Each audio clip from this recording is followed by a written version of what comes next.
All right, gang, thanks for joining me today. This is Dan with OBS Outpost, and we are going to be doing the Gen 5 seat swap. The Gen 5 seats come from the GMT T1xx platform.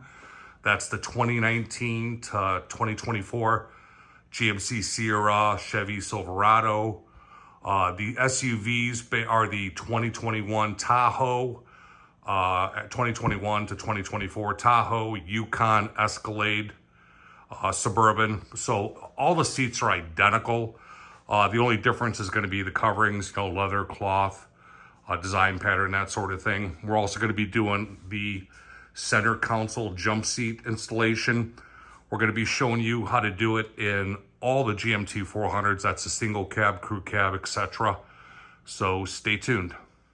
Before we get into the install on the truck, I want to go over the product we're going to be using today. Here we got our Gen 5 front seat bracket set. We've got the drivers outside, inside, passenger inside, passenger outside. I do label these for you guys so you know which orientation they go. We got the jump seat brackets over here we'll go over. And here's to show some of the logo cutouts we use. All our steel is laser cut. We use a cold rolled 1/8" steel. It's sourced right here in the United States. It's all laser cut and then CNC formed for precision bends. Fully boxed, TIG welded. I like to show off the welds right there. See the quality of craftsmanship I do. We use all grade 8 hardware, hardened threaded inserts.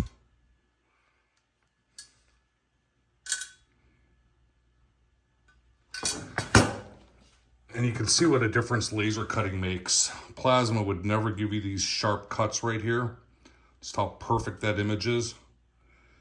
And that's what the insert looks like without the bolt in there. You can kind of see how flush it sits compared to like a rib nut and how thick that thread is. Here's on the OBS. Again, laser cutting. And we got the Chevrolet here.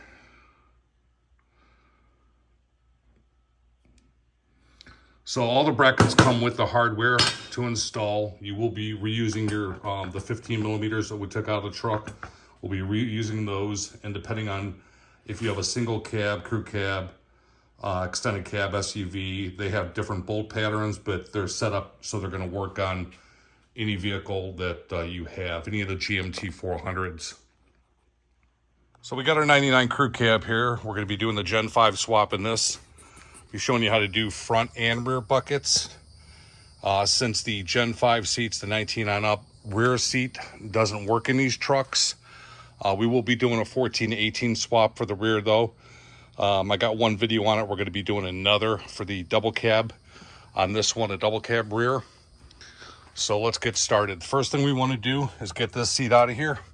We're going to have some Phillips heads right here we need to take out. Once that's removed, this whole side panel will come off, so let's do that. So once you got the panel off, you're going to have a 15 millimeter right there, another one right in the back there, and then up here, and then we got to move the seat forward, but then there's another one back there. So 4 15 millimeters. Let's get those out, and then we'll be able to remove the seat.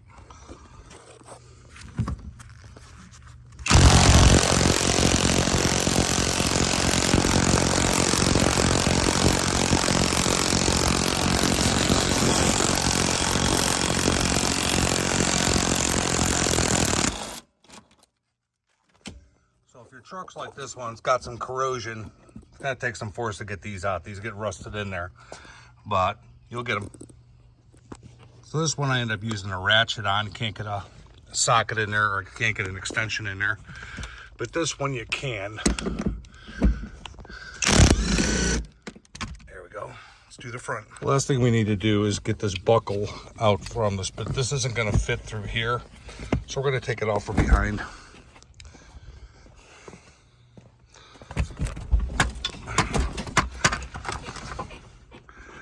Lift it up. It's your Torx right there. I think it's like a T50. There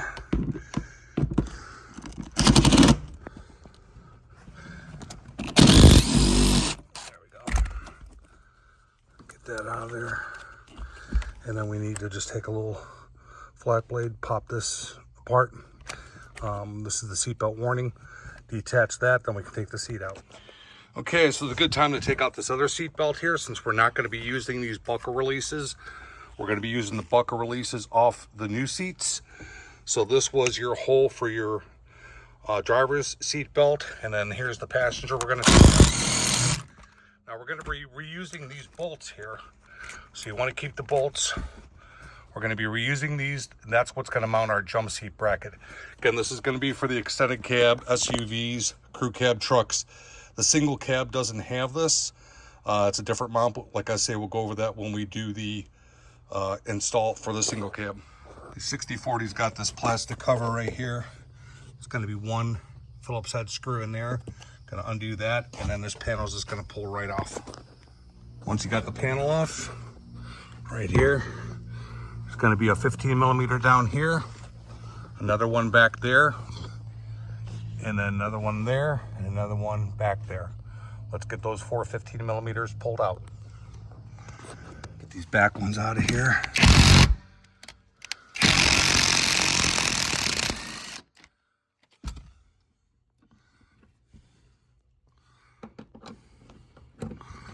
This one's pretty well loosened up already here. Oh yeah, we're done. Okay, we got all 4 out. And we're just going to disconnect that wire right there and pull it out.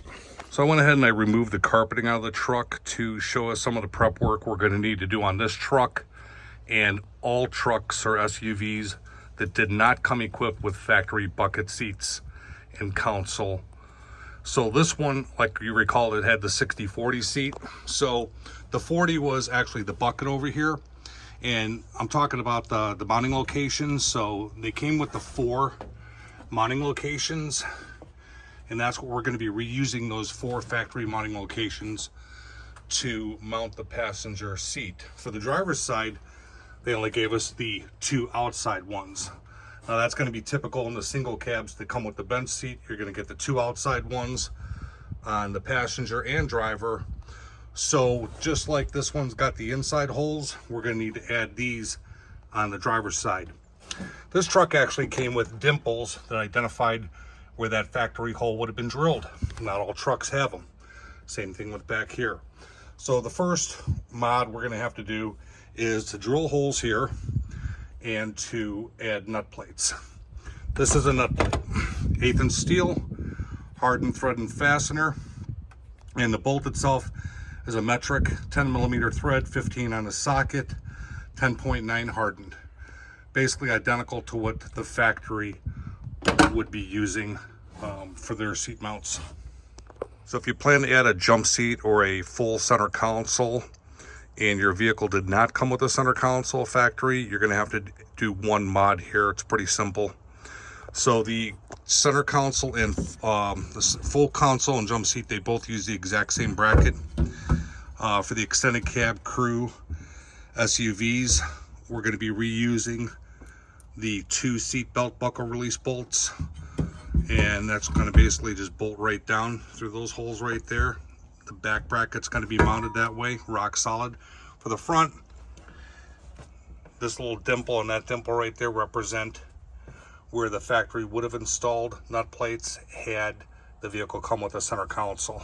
Again, this one's 60/40, did not. So we need to drill out these 2 holes right here.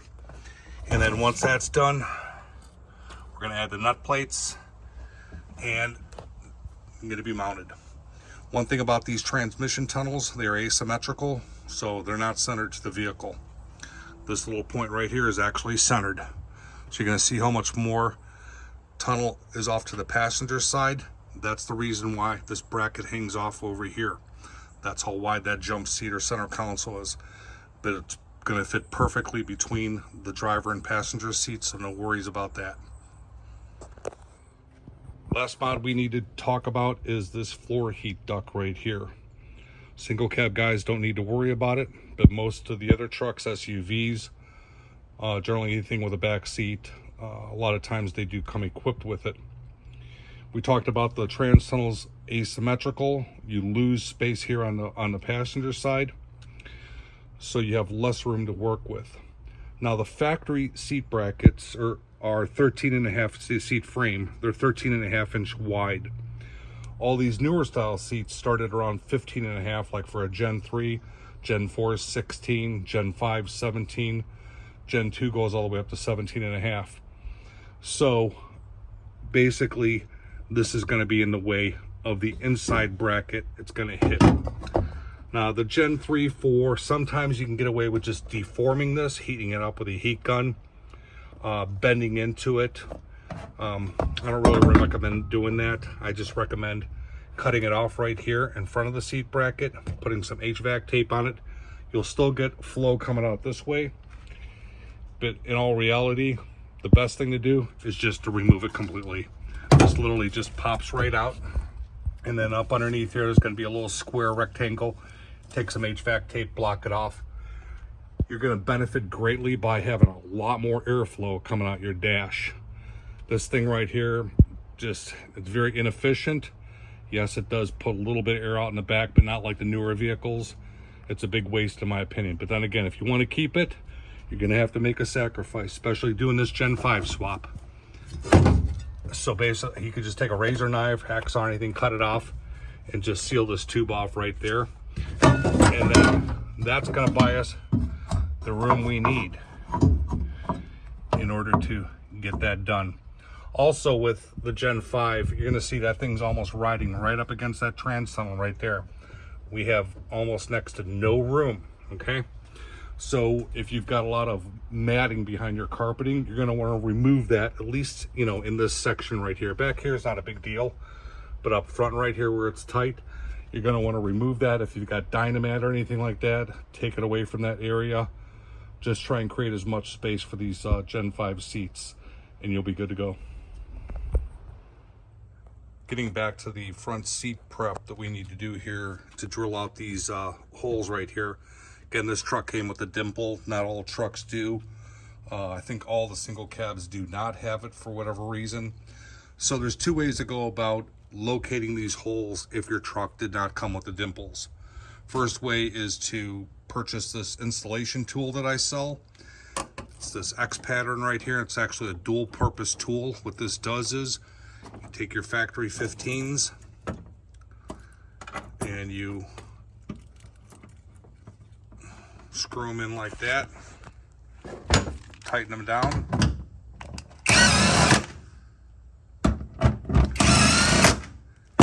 and that's going to perfectly locate. You're just going to mark that with a Sharpie, and that's going to locate exactly where those inside holes need to be drilled. You would remove it and then drill it.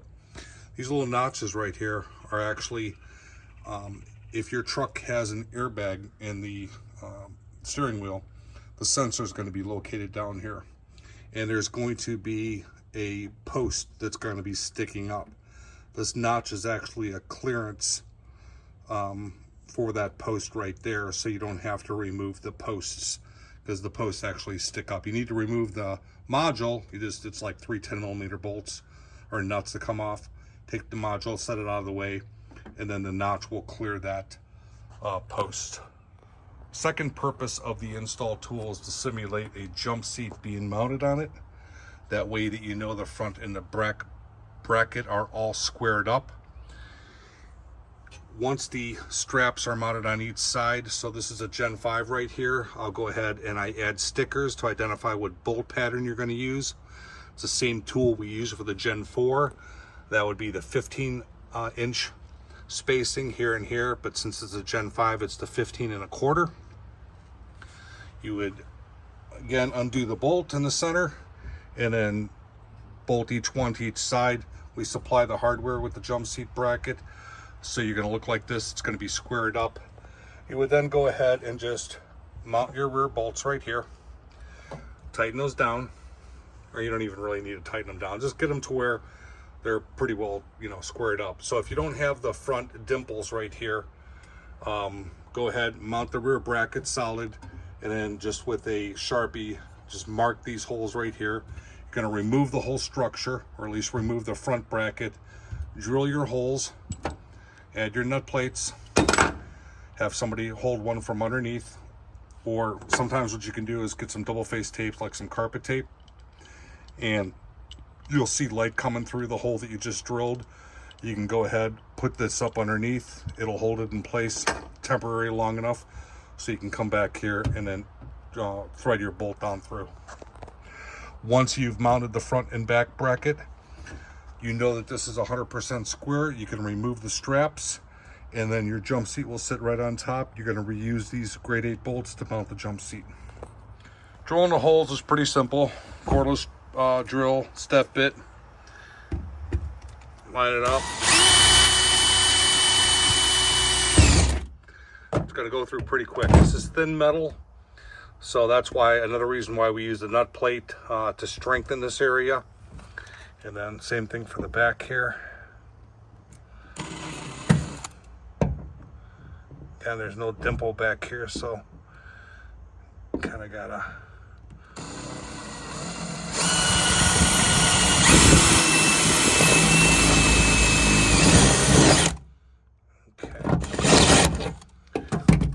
what I'll do is, test the bolt, make sure I'm not going too big of a hole. It's a little bigger there.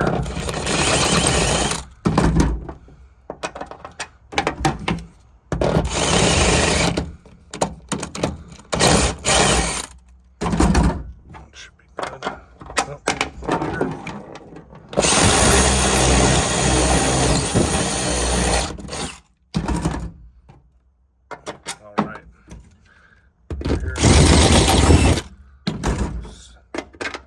Perfect. Okay, go ahead and I'll get these done, and then we'll start getting this thing installed. So I got the carpeting put back in.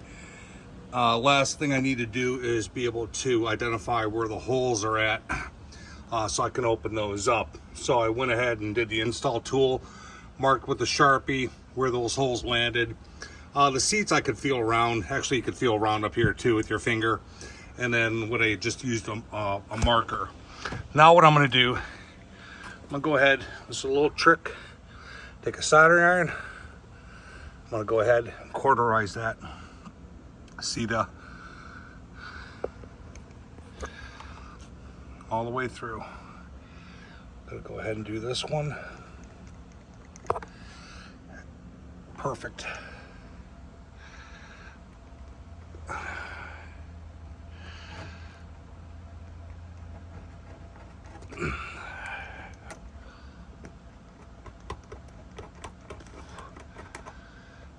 It's a lot better than trying to use a drill bit that's going to tear up your carpeting. This way it gives a nice cauterized. All right, now we're ready to install some seats. Oh, by the way, now that we got all our prep work done and it's on to installing the brackets, we're going to start with the jump seat first. It's pretty straightforward. We've talked about the factory bolts. We're just going to mount this back bracket here first, get it to where it's pretty well snugged up. And then for the front bracket, this Florida heat kind of got to me and I kind of made a mistake, but explain to you. So these slots are actually designed for the factory console, 8mm, so they're kind of narrow. The nut plates that we got here, these are 3/8 bolts. They're actually designed when you don't have the dimples.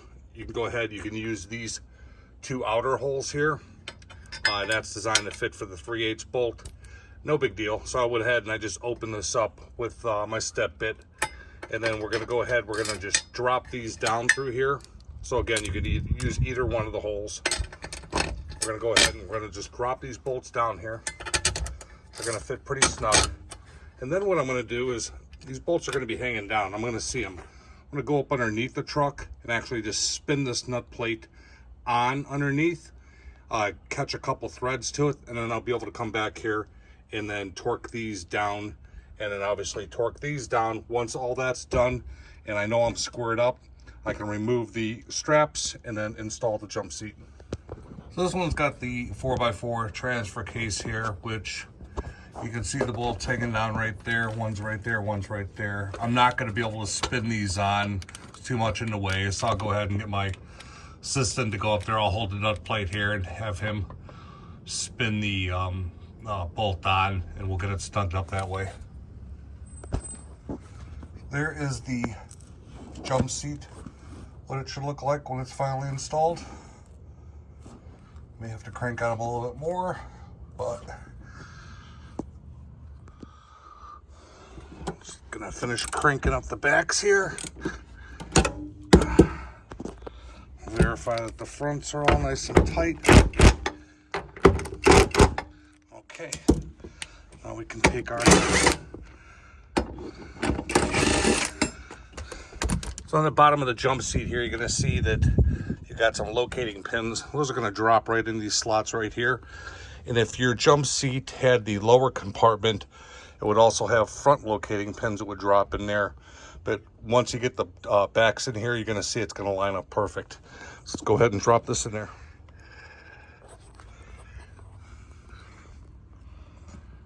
And we just add our hardware.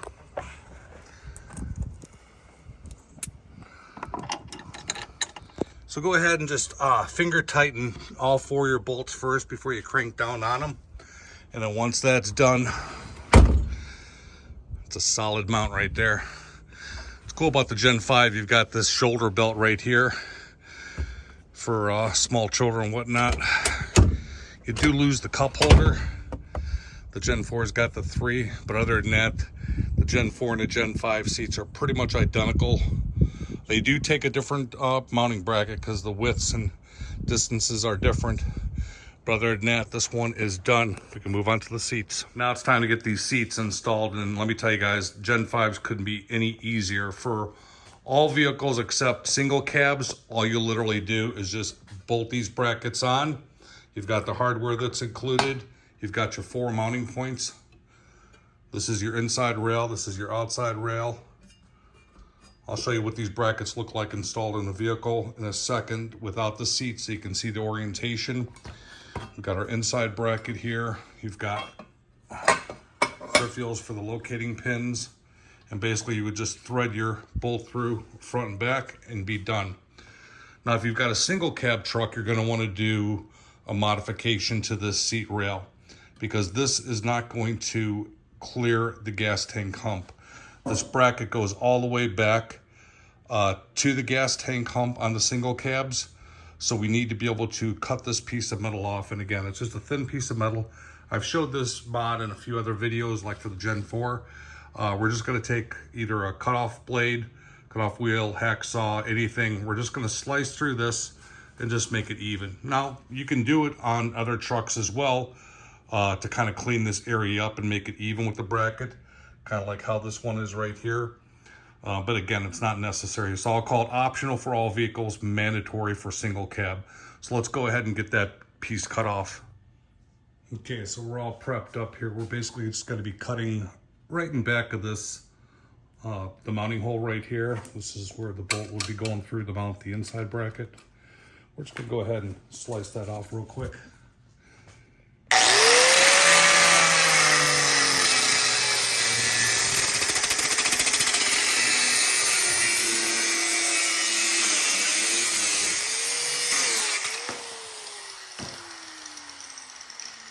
I don't have to remind everyone, but I feel like I should. Make sure you always wear safety glasses, you know, protection. You don't need to get an injury doing this stuff. So we've got that taken care of right there. And I also want to say, make sure that we have this rail, not like this, because we don't want to cut into the inner rail. We want to make sure this rail is all the way back. Okay, so we got a nice clear cut. So once that cut's done, now we're flush right there, and we're going to clear that gas tank. Mounting the brackets is real simple. We're going to be just grabbing our original hardware here, dropping the bracket in. You can see there's various different slots, different bolt patterns depending on what vehicle you have. You're going to choose the one that fits best for your vehicle. So for like the crew cab, single cabs, you'll start at the second slot. Your extended cabs, two-door SUVs, you can start at the first and so forth. Just going to drop your bolts in here. I'll put another one in here. I'm going to go ahead and get these snugged up. You recall I dropped the bolt through here. I added a nut plate on the inside for each one of those. I'm gonna get these snugged up and then we'll set the seat in place. Get it where it lines up with the hole, drop your bolt in. We'll start with the two fronts and go to the rear. So once I got everything finger tight or snugged up, I'll go ahead and just run this seat forward and back a few times. Make sure nothing's binding, and then go back and then tighten everything down. So I got the passenger side in here. You can see this is the inside bracket, this is the outside. I went ahead and just snugged up these floor bolts right here. Again, these are the 4 factory locations. And I'm going to leave them somewhat loose so that I've got a little bit of adjustment. Once I set the seat in here, then I'll go ahead and do the 4 mounting points for the seat.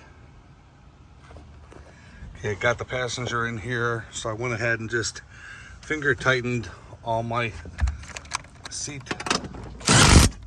bolts.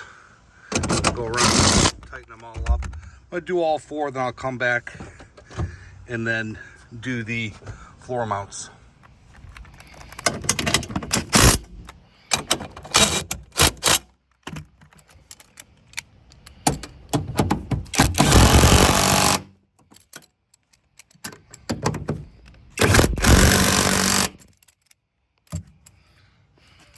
All right, we're finished with the install on the crew cab here. This thing came out great.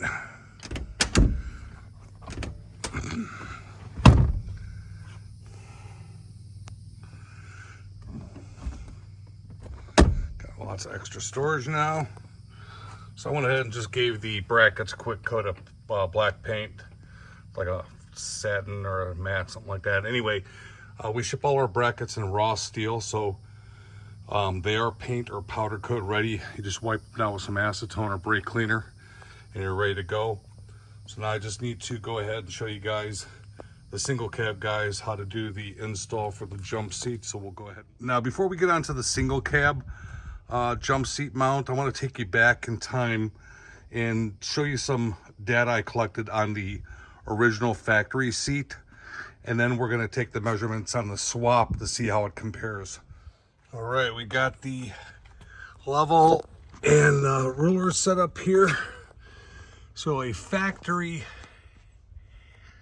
bench measurement,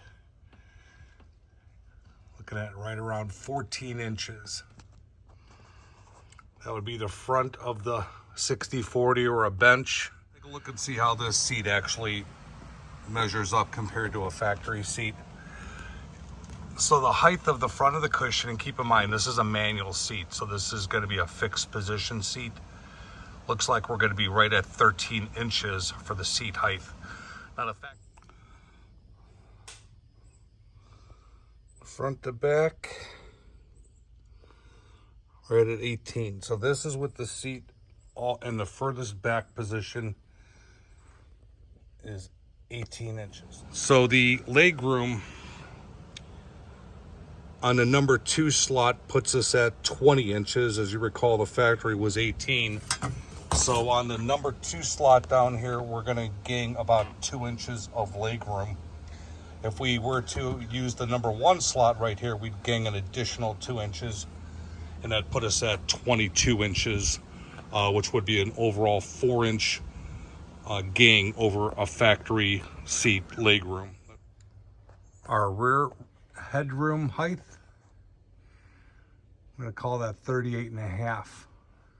Deep the seat sits, so from the back of the cushion to the headliner, 39. This is our single cab jump seat installation. And what I've always done was started with the rear bracket first. Now this transitional is flat, unlike the extended cab that drops off. So they're the same height, the front and the back. What I've always done in the past, or how we designed this bracket, was we've got these 2 slots in the back here. Those are going to be our rear mounting points. And now this cab's been drilled out, but there were 2 dimples here that lined up with these 2 holes right here. And the dimples would look like something like that right there. Now there's front dimples as well, and there's actually holes in there that match up to those front dimples. You don't need to worry about those. Just do the back. Now, Some guys have said they don't have dimples in theirs, or their dimples weren't the same. So what I did was I drew out some measurements here on this cab to kind of show you where they are at. This line represents 10.5 inches from the back wall where the dimples will show up. I also went ahead, I did a center line on this vehicle for us. So the center line basically is 33 inches approximately from the pinch weld on the door sill over here, or this inside rubber right here measures 33 inches. You can go ahead and do that on your cab as well, verify. So we got our center point, so I drew a line, and then I also drew a center line on the front bracket and one on the back as well, just so that I know I'm 100% sure. Now, you normally shouldn't have to do any of this. If you've got the dimples back here, like most cabs I've seen, all you're gonna do is drill out your 2 rear dimples, set your rear bracket here first, and then you're gonna mount your 2 nut plates, your 2 bolts, nut plates, and then you wanna have this as far forward as possible so that you know that you're square. Once this bracket is mounted down, torqued down, locked down, go ahead, attach your straps, install tool to your front bracket, and it should automatically locate this front bracket exactly where it needs to go. You're gonna go ahead and then drill out your 2 holes up front, drop your nut plates, tighten those down, remove your straps, and you're gonna be done.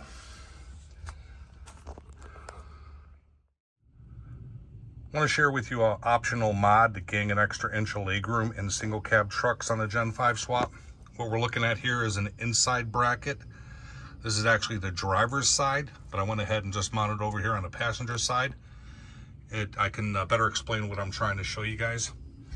So we talked about, this is the gas tank hump, and you see how close the bracket goes up against here. So we're maximizing this seat to go as far back as possible in these trucks. Boom, that's it. You're still gonna have some recline in this position. Obviously, you're gonna be limited by the back wall right here. That's what really is the limiter on these trucks.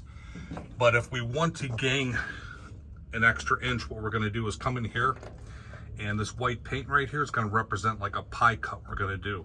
This is pretty thin metal right here. You could do this with a hacksaw, cut-off wheel. Once you slice this out, you can see the angle right there.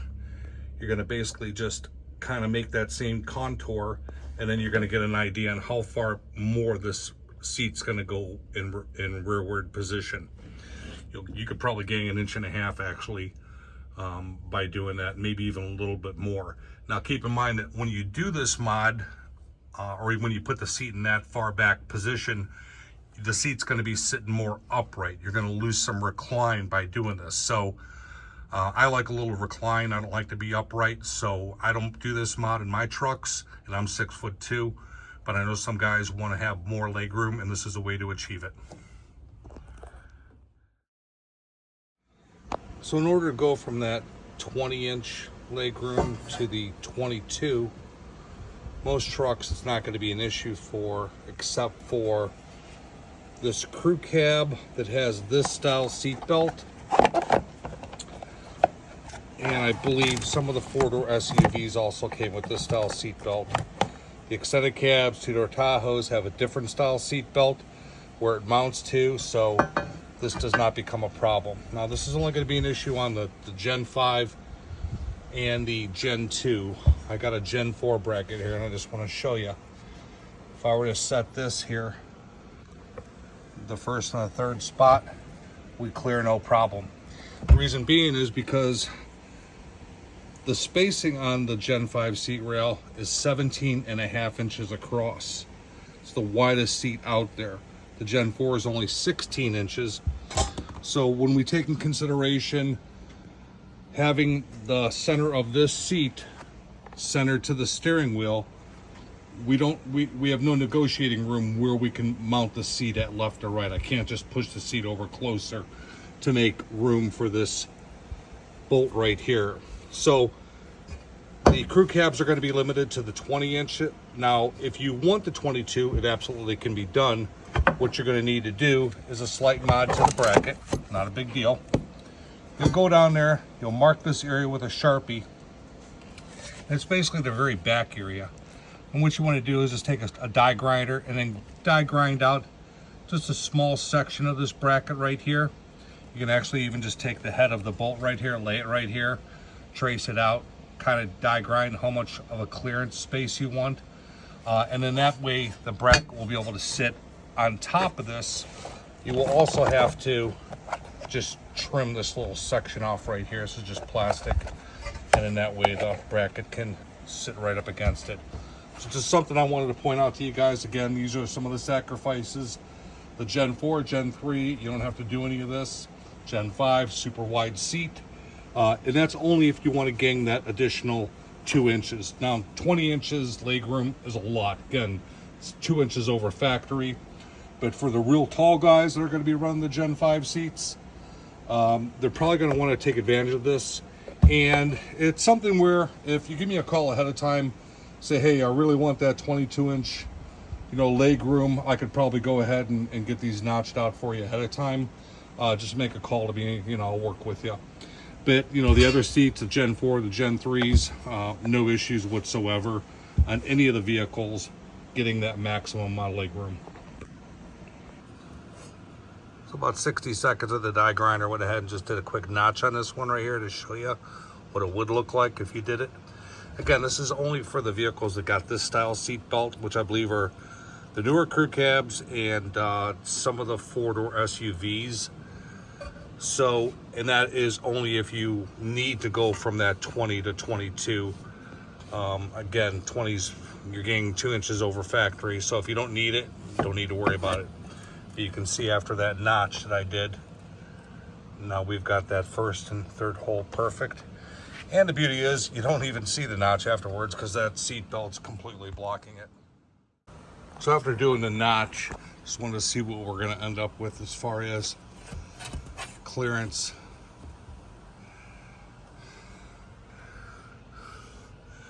Yeah, a little over 22, so that's 4 inches over stock.